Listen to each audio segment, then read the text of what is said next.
How to change the Steam account name. Hello everyone, and let's get started.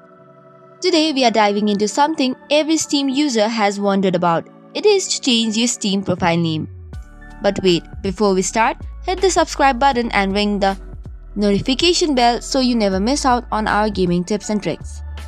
Alright, so let's get into it. Contrary to the popular belief, changing your Steam profile name isn't rocket science. While you cannot change your account username, you can definitely switch up your profile name to reflect your gaming style. First thing first, fire up your Steam client and head over to the profile page. Once you log in, tap on it and you have the option of View My Profile. Once you tap on it, you will land to another page. From here, you will see another interface. Click on the option which says Edit Profile.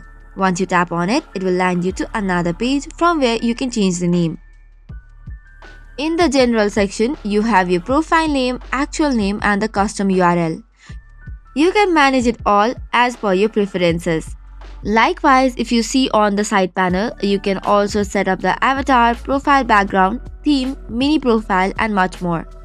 So this is how you can easily change your username or the profile name of the Steam. That is all for today's video. For more such contents, do not forget to hit the like and subscribe button. Thank you and keep watching.